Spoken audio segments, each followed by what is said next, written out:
It started with a sound. Not the kind you hear with your ears, but the kind the machines make when something doesn't belong. A long, low beep. Just one. Then silence.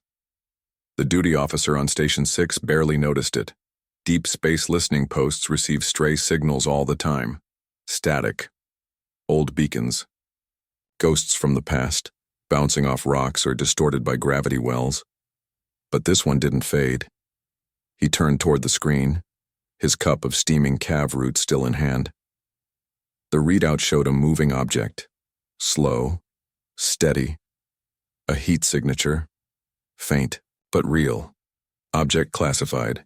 Unknown, the system said. No big deal. Happens once a month, maybe twice. He pulled up the basic scan and expected to see the usual mess of numbers. A comet trail, a rogue satellite, maybe a drifting cargo pod from a forgotten war. But that's not what he saw. This object had structure, shape, symmetry, engine coils, a reinforced hull, shielded compartments. It wasn't a rock, it wasn't drifting junk, it was a ship. That got his attention. He leaned forward, staring at the telemetry. The ship was approaching slow, too slow for any kind of assault, too fast to be derelict. It wasn't broadcasting a registration ID, no transponder, no name, no known signature. He ran a tech-matching algorithm across the ship's shape and signal trail. Civilian vessels, merchant freighters, military ships, smugglers, raiders, pirates. Nothing matched, and then the computer paused. An ancient database flickered on screen. Gray text over black. A file not accessed in over a century. One line stood out in faded orange type. Design. Match 72%. Origin, Terran Model X. Classification, human. The officer blinked. Sat still for a moment, then ran the search again. Same result. He sat back in his chair. The cav root had gone cold. Human. He whispered the word out loud as if tasting it. It felt strange on his tongue. Ancient. Foreign. Then, just like that, the signal vanished. The ship was still there, still on approach, but the trace disappeared. No radiation leak, no ion trail, just gone. Cloaked in silence. He opened a channel to command. This is Listening Post 6. We've got something strange. Unknown vessel inbound from the null drift. No ID, no registry. One scan flagged it as Terran. There was silence on the other end, longer than usual. Then the voice of the shift commander came back, low and steady. Repeat that last line. It came up as, human, sir. Another pause. Lock the scope. Encrypt the logs. I'm routing this directly to High Orbit Command. Don't speak of this outside your team, understood? The officer nodded. Understood. The screen dimmed. The signal held. The ship crept forward. Far out in deep space, beyond the edge of the map, something long forgotten was moving. And in every outpost that caught even a trace of the signal, the same question began to rise. A whisper at first, then a murmur, then a quiet unease. Could it be true? Were humans real? Because for over 200 years, humanity was nothing more than a ghost story, a name in lost files, a chapter skipped in schools, a legend told by old pilots who swore they'd once seen a Terran ship slip between the stars, silent and strange, and vanish without a trace.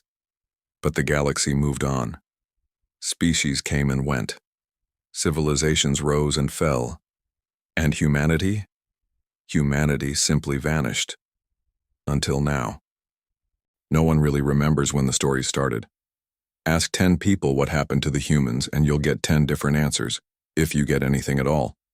Some will tell you they never existed.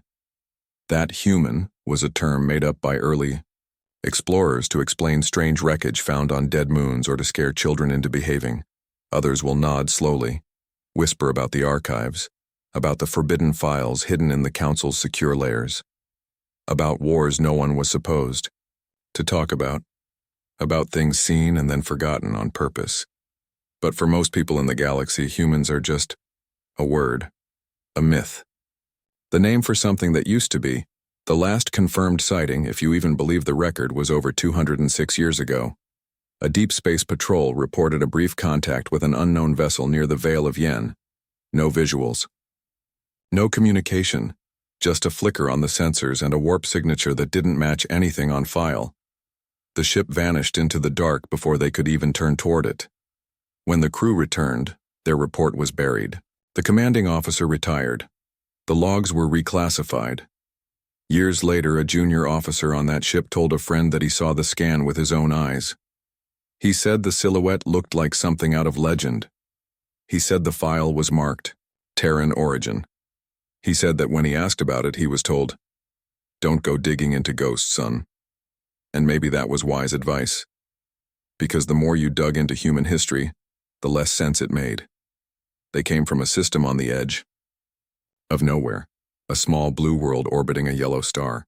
Earth, they called it, a place of oceans and storms, of endless ideas and constant conflict. The humans were smart, brutally smart. They developed fast, far faster than anyone else had. They built ships, colonized moons, and cracked faster than light. Travel in a fraction of the time it took the older races. But they weren't just engineers, they were unpredictable. One year they'd be arguing about something petty. The next they'd be launching a medical breakthrough that saved a dozen worlds from a genetic plague. They could barely govern themselves, and yet when they came together, they accomplished things that left the galaxy speechless. And they were fearless, or maybe just reckless. The old war records, if you can still find fragments of them, tell strange stories. Tiny human fleets holding off massive armadas, pilots flying suicide runs without hesitation, ground forces fighting hand-to-hand after losing all tech, captains sacrificing themselves for unknown allies they'd just met, and then they were gone. Some say it was internal collapse, that their unity didn't last, that Earth tore itself apart in civil war. Others say they reached too far, too fast, and something out there took them. There's even a story, told by old smugglers, that humanity didn't vanish at all, that they chose to disappear, that they saw what the galaxy was becoming, slow, complacent, governed by bureaucracy and fear, and decided to walk away, to wait. That last one always gets a laugh in bars and outposts. Too romantic. Too impossible. But not everyone laughs. There are still captains who refuse to fly near Earth's system. Still maps that label it as Red Zone, Do Not Enter. Still tech that shows signs of Terran design, hard, blunt, brutally efficient. But no one ever claims it, and once in a while someone sees something. A ship on the edge of space. A burst of code in a dead language. A transmission that ends with a voice saying, "We remember." Of course, these are just stories, right? The officer at Station 6 had heard them too. Everyone had, and he'd always filed them in the same place in his mind, alongside ghost sightings, space kraken rumors, and old legends about the first AI turning against its makers. But now, he couldn't stop thinking about that signal, the ship, the scan, Terran Model X. The ID wasn't exact, but it was close enough, too close. He hadn't told his crew yet. There was no reason to stir panic, but he'd already noticed the others getting quiet, watching the readouts longer than they needed to, checking the radar every few minutes, saying less, thinking more. Even if they didn't say it out loud, the name hung in the air like a weight. Human. He remembered his grandfather once saying, "If you ever see a Terran ship, don't wave, don't run. Just pray it doesn't see you first." When, the time, he'd laughed. Now, he wasn't so sure. Because the stories might be old, but something out there was very real, and it was getting closer. The ship didn't stop, didn't veer off, didn't change course. It just kept coming. The next day, it was still there, closer now, crawling forward at an impossibly consistent speed. No hails, no broadcasts, no flashing lights or threat displays. Just motion. Silent, steady, deliberate. Station 6 wasn't a military post. It was an old listening outpost, mostly used to watch for smugglers and meteor storms. But it had protocols, every station did, and this situation checked enough boxes to raise alarms. Unknown ship, no ID, silent approach, old design, Terran match. Enough. The commander, station lead Varric, called an emergency session. He was an old Irathi, scarred and gray with one cybernetic eye and a voice that scraped like gravel. He'd seen real war, back when wars were still fought in open space, not in courtrooms or economic zones. He didn't believe in ghost stories, but he did believe in patterns, and this one was bad. "Scramble the station," he said, calm as ever. "Full alert. I want our patrol ships launched and dock weapons warmed." His officers hesitated. Most were younger, fresh from academy posts. They weren't used to fear like this. Fear that didn't have a shape. "But sir," one of them asked, "we don't even know what it is yet." Varric turned slowly, cybernetic, eye glowing faint red. "That's exactly why it's dangerous." 3 patrol craft launched from the docking ring within the hour. Fast, small, maneuverable ships armed with ion netting and long-range cannons, not built for large combat, but good enough for most border threats. They circled the station, locking onto the unknown vessel. Still no change. The ship just floated. Eerie, unmoved, like it wasn't even aware it was being watched, but they knew it was. Scanners kept trying to map the ship's systems. Power, propulsion, hull density. But something strange was happening. Every time the station got a readout, just for a second, it would vanish. Not like it was shielded, like the ship was changing, adapting. One minute it looked like it was running on old chemical thrusters, the next it was nuclear. Then the signature would shift again, showing spikes of antimatter radiation. Then nothing. It didn't make sense. Tech doesn't evolve in real time, unless it wasn't tech, not as they knew it. Inside the control deck, Varric stood over the main. Console, arms folded, silent. One of his officers leaned closer to the data stream. "I think it's toying with us." Varric didn't respond. He just stared at the screen. The patrols kept their distance. Weapons ready, safeties off. The tension grew with every hour. Then the ship stopped. Dead still. Just outside the perimeter. It didn't power down. It didn't flee. It just hovered. No move. No sound. No signal. The radar blip pulsed on the screen like a slow, steady heartbeat, and that's when things started to feel wrong. Power flickered on the command deck. Brief, a second or less. Then again, a few minutes later. Nothing dangerous. Nothing. That set off alarms. Just little drops, as if something was brushing against the systems. Then the comms flickered.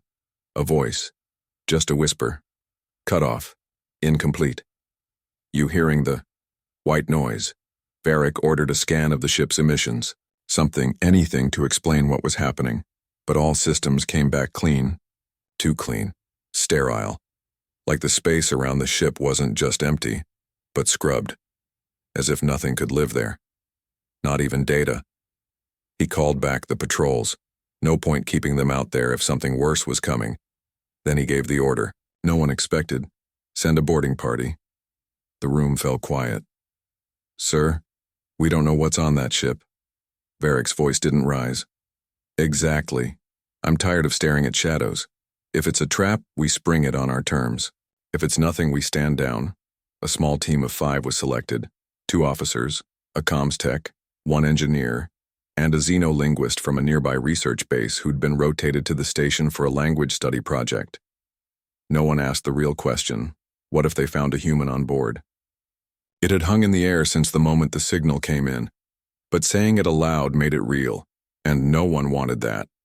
The boarding shuttle detached quietly and glided toward the still ship.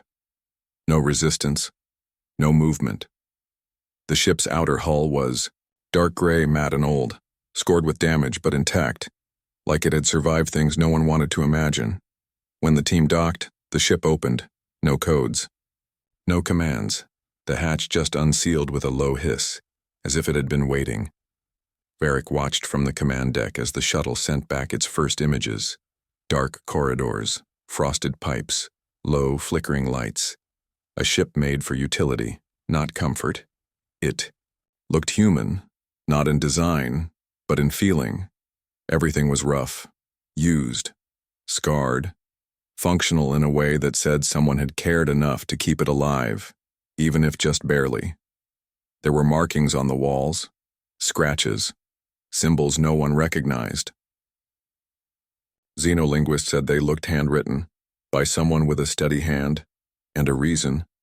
Then came the sound, a faint hum, like breathing.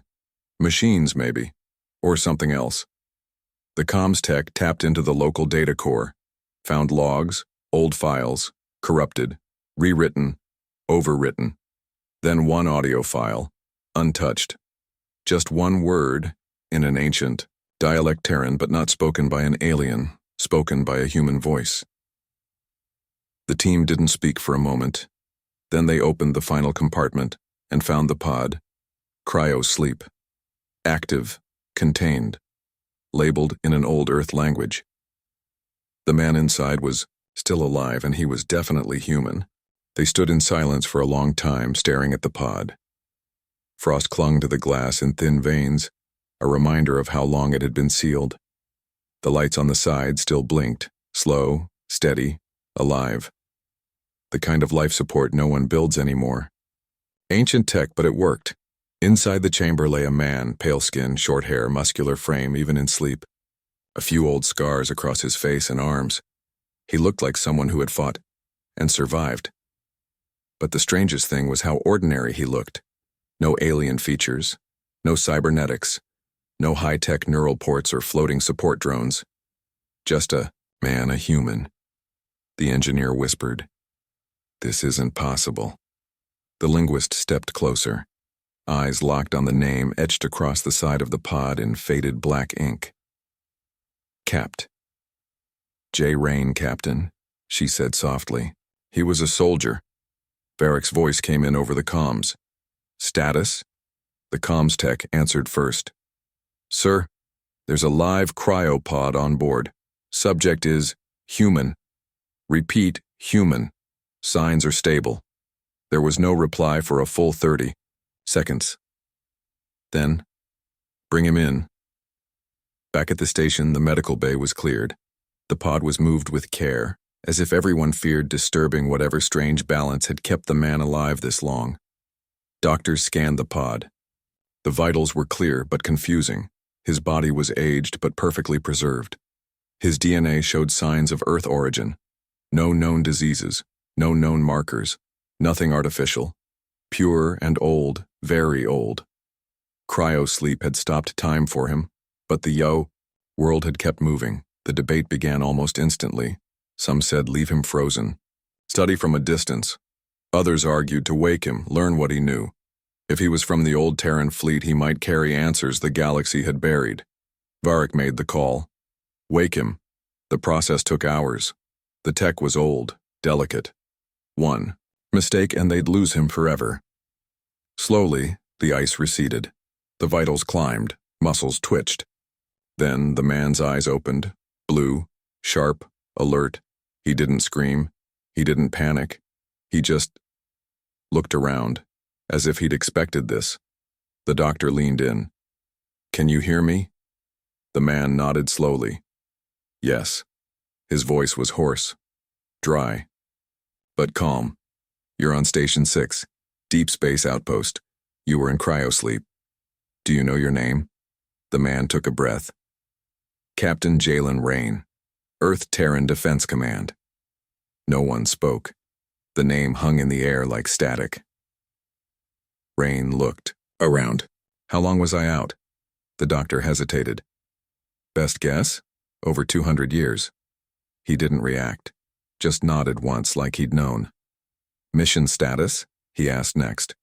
We don't know your mission. We found you. Your ship was derelict. Adrift. Ron sat up, slow and stiff. I wasn't drifting. I was waiting. That sent a chill through the room. The linguist stepped forward. Captain, do you know what happened to Earth? He looked at her, and for a moment, something flickered behind his eyes. Grief, maybe, or memory. We went quiet, he said. That was the plan. She frowned. The plan? Rane nodded. We were being hunted, misunderstood. We couldn't win with strength, so we vanished. By choice? Yes. Silence again. Varric entered the room, his footsteps heavy. He studied the man carefully. I'm Commander Varric. This is my station. Ron nodded once. You're telling me your ship wasn't lost? Ronnie looked him in the eye. No, it was sent. One of many. Final directive. Monitor, observe, report back. Report to whom? Earth. Varric leaned in. Earth is gone. Rane's gaze didn't shift. Not all of it. His voice was calm, steady. The kind of calm that doesn't ask for belief. It expects it. You think there are more of you? Varric asked. I know there are. The linguist asked softly. Why now? Why return? Rain's answer was quiet. Because something's coming. Something big. And you're not ready. The crew looked at each other, uncertain. You've been gone for centuries, Varric said. What could you possibly know that we don't? Rane stood up fully, taller than he looked in the pod. Because we watched you. All of you. We watched your wars, your peace, your progress. We watched you forget us. He looked out the window, into the stars. We didn't vanish because we lost. We vanished because we knew how to wait. And then he turned back. And now you're out of time. Captain Jalen Rainey didn't eat much. He moved like someone who had done too much fighting in his time. Slow, deliberate, with a sharpness behind the eyes that never quite dulled. The medic said his vitals were good, but there was something more, something they couldn't scan or measure. He watched everything, every motion, every blink, like he was memorizing it all. After his third day on the station, Varric called for a private meeting. They met in the old debriefing room. No guards. Just the commander and the man from the past. I want the truth, Varric said. No riddles, no shadows. Just tell me. What happened to humanity? Rane sat quietly for a moment. Then he leaned back and began to speak. It didn't happen all at once. That's what most people get wrong. We didn't vanish in a great war. We weren't wiped out. We didn't blow ourselves up or run out of air or get conquered. We disappeared because we chose to. He looked straight ahead, eyes fixed on something far beyond the walls of the room. They were afraid of us. The council, the empires, the syndicates. Not because we attacked them, but because we didn't. They watched how fast we learned, how quickly we changed. We came from nothing, and in 100 years, we'd gone from chasing light to bending it. Rain's voice was steady, but there was weight behind it. Pain, maybe. Or guilt. They didn't understand us. They didn't know what to make of a species that could laugh during war, grieve through music, and solve military problems with poetry. They tried to categorize us, fit us into their models, and we never fit. He took a breath. Then came the Shadow War. Quiet at first. Economic pressure, tech blackouts, sabotage, alliances formed, just not with us. Earth was isolated not by weapons but by silence. Doors closed. Eyes turned away. When that didn't work, they tried something else. Varric frowned. What? Erasure. The room went still. They buried us, took our records out of the archives, labeled our systems red, moved trade routes, stopped teaching about us in their schools. If they couldn't beat us, they'd forget us, rewrite history without us in it. And you let them? Rane shook his head slowly. We disappeared before they finished. We knew it was coming. We had eyes in places they didn't even know existed. When the last of the human fleet went dark, it wasn't a retreat. It was a message. What message? That we weren't going to play their game. Varric folded his arms. So you just left? All of you? Not all. Just enough. Enough to start over in the deep dark. We built ships that didn't need resupply. Colonies in places no one would ever think to look. Cryo fleets, sleeper cells, hidden listening posts. He turned to the commander. We didn't disappear. We waited. Varric stared at him, unsure whether to believe or fear what he was hearing. "Why now?" he asked. "Why come back?" Ronnie leaned forward. "Because something's coming. Something we saw a long time ago. And no one believed us." "What kind of something?" "I don't know what it calls itself. I only know what it does. It doesn't conquer, doesn't negotiate, it consumes. Information, energy, identity." Varric's voice dropped. "You're talking about a weapon?" Ronnie shook his head. "Worse. It's not made. It's evolved. Born from code and thought and silence. A life form without shape. It moves through networks, systems. Empires fall and don't even know why. Why would it come here now?" Rainey stood up slowly. "Because you're ready." That made no sense. "You mean we're advanced enough to fight it?" "No," Ronnie said. "You're advanced enough to attract it." Varric sat back. The room suddenly felt smaller. "So what do you expect us to do?" "Remember," Ronnie said. "Remember who we were, what we fought for, how we resisted not with armies but with imagination. You've spent 200 years forgetting humanity. But now you'll need us." Varric was quiet for a long time. Finally he said, "What if we're not ready?" Ronnie didn't blink. "Then it won't matter what you are." He walked toward the viewport, gazing at the stars, the ones he hadn't seen in 2 centuries. "There are others like me," he said. "More ships, more sleepers, some already waking. You'll see them soon." Varric stepped beside him. "And what happens then?" Ronnie looked at him, something almost like a smile in his eyes. "Then we decide who we're going to be. Together, or not." Behind them, the station lights flickered again, faint, barely noticeable, but Ronnie turned toward it. "It's already close." Varric didn't ask what he meant. He didn't have to. The word war conjures up images. Fleets clashing in orbit, soldiers storming bunkers, fire lighting the sky, the sound of weapons and screaming and history being torn in half. But the worst wars don't make noise. They don't make headlines. They're not even remembered. Ronnie sat in a quiet observation chamber with the linguist, Ellen, and Commander Varric. No cameras, no transcripts, just a recorder on the table, and a conversation that felt more like confession than briefing. He leaned forward, elbows on the table, and said, "There was a war, but it wasn't about territory. It wasn't even about survival." He paused. "It was about perception." Ellen frowned. "Perception?" Rainey nodded. "The galaxy didn't understand what it saw in us. The older species, they were used to predictability, order, a slow, careful evolution. Humanity didn't follow their path." Varric folded his arms. "You were too fast. Too fast, too loud, too unpredictable. We didn't follow the rules. We didn't believe in the rules. We questioned everything, even the laws of physics if they got in our way." He smiled, but there was no joy behind it. And that scared them. Not because we wanted to conquer anything, but because we might do something different, uncontrolled. That's the most dangerous thing in a rigid galaxy, uncertainty. Varric said, "So they isolated Earth. At first. Diplomatic slowdowns, trade restrictions. We were told it was temporary. But the silence grew. Delegates stopped showing up. Ships went missing. Then came the incidents, pirate attacks.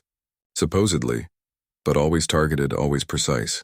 Only human ships, always just far enough from the core to make it deniable," Ellen whispered. "And Earth fought back?" Ronnie nodded. "But quietly. We knew a full-scale war would have turned the whole galaxy against us. So we responded the same way they attacked, off the record, silent, surgical. A listening post would go offline. A black market station would mysteriously lose power. A raiding ship would vanish between jumps. No open declarations?" Varric asked. "No broadcasts, no flags, just shadows." "And that was the war." Ronnie looked them both in the eye. "That was the first one." Ellen leaned in. "There was another?" He sat back. "There was something else." Something no one talks about because no one has records. Or if they do, they're buried so deep they might as well be myths. Varric waited. Ronnie continued. There were rumors, ships, entire colonies vanishing overnight. No explosion, no distress signals, no trace. Just gone. At first we thought it was sabotage. Then we thought it was some council experiment. But then we got hold of something. A signal. It didn't make sense. Not language, not data. Just patterns. Ellen's brow furrowed. Like code? No, like intent. He paused, like he didn't want to say the next part. We followed the pattern to a remote system near the fringe. No known civilizations. No trade. It should have been empty. Varric asked quietly. And? Rainey's voice lowered. We found a dead world. But not just lifeless. Scrubbed. Like something had gone through every atom and removed identity. No history. No echo. It was like nothing had ever lived there. He looked up. That's when we realized something else was out there, not political, not personal, something that didn't care about flags or species or technology. Ellen whispered, The thing you warned us about? Ronnie nodded. We called it the silence, because that's what it left behind. No life, no memory, just quiet. Varric rubbed his chin. So you left. We went dark, pulled in everything. Sleeper programs, hidden relays. We scattered the fleet, sent ships to the deepest places we could reach. We sealed Earth behind 1,000 false signals. We became a myth on purpose, because that's the only thing the silence can't target, what it can't find. Ellen said, But now you're waking up, because it's moving again. Your data nets are full of static, your archives have holes, your relay chains stutter, and no one's asking why. He leaned forward again, eyes sharp. You think your systems are just aging, but they're not. They're being tested. Varric asked. Why didn't you warn us sooner? We tried. The council buried it. Or maybe it was already too late. That's why I was sent. One of a dozen missions, maybe more. Not to lead. Not to fight, just to tell the truth. Ellen said. And what do we do now? Ronnie stared out the viewport toward the stars. Remember who you are. Not what the council told you, not what history claims. Remember that once, long ago, humanity looked at the impossible and refused to back down. He stood slow and steady, and we're still that species. It didn't stay a secret for long. Word spread, quiet at first in half-finished transmissions and encrypted whispers. Something had been found at the edge of the Knoll Drift, an old ship, a survivor, a man who shouldn't be alive. Within days, outposts across the outer territories began reporting strange signals, quiet pulses of energy, old code fragments in Terran dialects, broken radio bursts that seemed to speak. Or remember, the central archives in Varnix Prime flagged an unusual pattern. Multiple unidentified vessels had been sighted near abandoned sectors once labeled dead space. Some reports described visual contact, dark ships with unfamiliar hull signatures, silent, waiting, but they didn't engage, they didn't fire. They didn't speak. They simply appeared, and then disappeared again. At first, High Command called it mass hysteria, propaganda, remnants of old ghost stories given new life by frightened station crews. Officials went on record to say there was no proof, no threat, but people knew better, because something had changed. Cargo vessels started altering routes, steering clear of the old Terran zones. Pilots stopped sleeping near nav beacons that pulsed in strange rhythms. Patrol fleets increased, but no one wanted to be the one to fire first.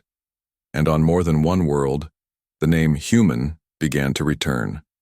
Not as a warning or a myth, but as a symbol. The linguist Ellen began compiling records, scattered fragments from long-lost human transmissions, battle reports, cultural data. Stories that had been removed from the galactic databases were starting to resurface, shared through underground networks, smuggled into archives, whispered between captains who remembered just enough to be afraid. What they found painted a picture that was Unsettling, not because humanity had been cruel, not because they had conquered, but because they had survived. They'd been pushed, hunted, forgotten, and instead of dying out or collapsing, they had adapted, in silence, in exile, and now they were stirring. On Station 6, Varric stood at the edge of the command deck, staring at a map that no longer made sense. Territories that had once been stable were shifting. Trade routes went dark. Unknown vessels crossed detection grids with increasing frequency. Never the same ship twice. He glanced over to where Captain Rane stood, arms crossed, quiet as always. "You think they'll listen?" Varric asked. Rane shrugged. "They don't need to. The galaxy will learn one way or another. And what if they panic?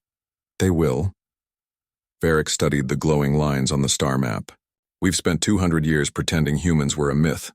Now they're real again and watching." Rane's voice was calm. "We never stopped." The silence between them stretched. Then Varric asked, "How many are out there?" Rane didn't answer at first. Then, "Enough." Ellen entered with a data slate in hand. "You need to see this." She laid it out on the main table. A new report. Unverified, but undeniable. A human ship had landed. Not a warship. Not a ghost. A medical vessel. White, unarmed, emblazoned with an ancient Earth insignia. It had arrived on an isolated mining world after a flare incident where the local hospital had been destroyed. The human crew had saved everyone, without speaking a word. Then they left. No contact, no name. Just a trace of Terran script scrawled into the side of the landing pad. "We are not your enemy." Varric looked at Rane. "That you?" Rane shook his head. "No, but it doesn't surprise me," Ellen whispered. "They're not just coming back. They're making a point." Rane looked out the viewport again. His face was unreadable. "They're reminding the galaxy who we were, who we still are." Varric nodded slowly. "And if the galaxy doesn't like the reminder?" Rane's voice was quiet, firm. "Then the next message will be louder." The stars hadn't changed. They still burned, distant and silent, scattered across the black like sparks frozen in time. But now, the silence felt different. It was no longer empty. Commander Varric stood alone on the observation deck, eyes locked on a tiny glimmer on the edge of sensor range. It wasn't a star. It wasn't a planet. It was moving, just slowly enough to escape notice, unless you were looking. He was always looking now. Behind him, the station hummed with quiet tension. More sightings had come in, more Terran ships. None hostile, none communicative, just passing by like shadows slipping through the folds of memory. Some left gifts, emergency rations, old Earth tech, medical supplies. Others left warnings. Satellite networks with corrupted sectors, trace signatures near power cores. A few defense grids quietly went offline. Not destroyed. Just shut off. Deactivated. Neatly. The message was clear. We're here. We see you. And we remember. And in time, so did others. Across the galaxy, the legends changed. The word human stopped being used in hushed tones and instead took on a different tone. Part reverence, part awe. Stories emerged of Terran diplomats negotiating. Border disputes in forgotten systems. Engineers showing up at collapsing colonies and leaving behind working infrastructure. Ships appearing in the middle of solar storms to rescue stranded crews, only to vanish before anyone could say thank you. The Council tried to regain control of the narrative. They issued statements, reopened archives, admitted to strategic misclassifications of historical records. But the damage was done. Or maybe it was healing. No one knew what the humans wanted. They didn't demand land, didn't claim lost territory, didn't issue ultimatums. They were just there. And that unsettled people far more than war ever had, because the galaxy had always been built on knowns, fixed paths, shared rules. predictable politics. For centuries, everything had its place. Then came the Terrans, uncontrolled, unpredictable, unbroken, and now, undeniably real. Varric often found himself thinking back to Captain Rane's last words before he left the station. "We're not coming back to conquer, not to control. We're not returning for revenge," Varric had asked. "Then why?" Rane had looked at him, calm and tired and wise beyond years. "To be understood," he said. And then he left, quietly, the way he came. No fanfare, no signature. Just another legend slipping back into the dark. The command deck lights dimmed for the cycle shift. Varric didn't move. Outside the viewport, the stars blinked. He didn't know what came next. No one did. Maybe a new alliance. Maybe a reckoning. Maybe something far stranger than war. But one thing was certain. The galaxy was no longer alone. And somewhere, in the quiet between signals, a human voice still whispered in old code. "We remember." They said humans were just a myth. Old stories, dusty data, a name spoken by fools and forgotten by time. But today, a ship appeared on radar. No ID, no signal, no explanation. Just one word from the archives. Human. And in that moment, the galaxy remembered what it tried to forget.